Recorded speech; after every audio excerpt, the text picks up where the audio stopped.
Bakı-Qazax magistralının Göygöl rayonunun bir neçə yaşayış məntəqəsindən keçən hissəsi həm sürücülər, həm də sakinlər üçün təhlükəlidir. Çünki işıq dirəkləri olsa da gecə saatlarında yol işıqlandırılmır.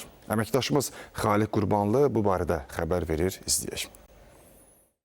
Bakı-Qazax avtomagistralının Göygöl rayon ərazisindən keçən hissəsindəki bu durduğumuz ərazi artıq uzun müddətdir ki, bu yaxınlarda yaşayan kənd sakinlərinin, eləcə də bu yoldan istifadə edən həm sürücülərin və piyadaların sözün əsl mənasında kabusuna çevrilib. Səbəb isə çox sadədir. Ərazidə kifayət qədər işıqlandırıcı dirək mövcud olsa da, lakin bu işıqlandırıcı dirəklərin üzərindəki işıqların artıq bir müddətdir ki, yanmaması və yaxud da yandırılmaması bu yoldan istifadə edən nə sürücülərin, nə də piyadaların işinə yarayır.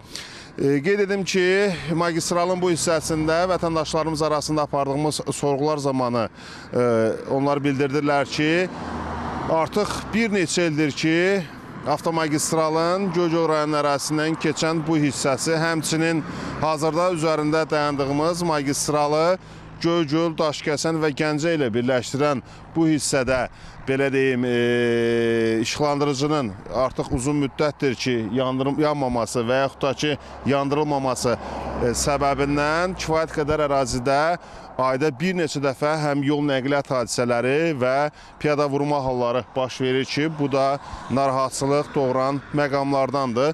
Və xatırladım ki, ərazinin həm də işıqlandırılmaması yol boyu mövcud olan yol nişanlarının görünməməsinə də zəmin yaradır ki, bu da yoldan istifadə edən nəqliyyat vasitələrinin müəyyən çaşqınlıq, eləcə də yol nəqliyyat hadisələrinə gətirib çıxardır.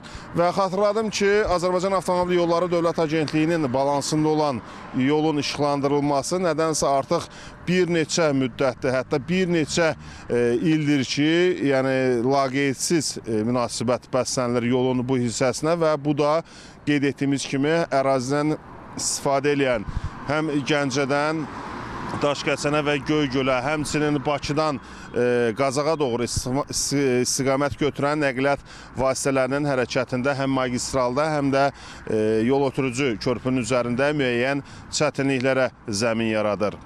Ümumilikdə mövzu ilə bağlı araşdırmamız var. İrəliyən xəbər buraxılışlarımızda biz elə problemin həm qaynağını vətəndaşlarımızın dilindən sizlərə reportaj və süjet formasında təqdim edəcəyik.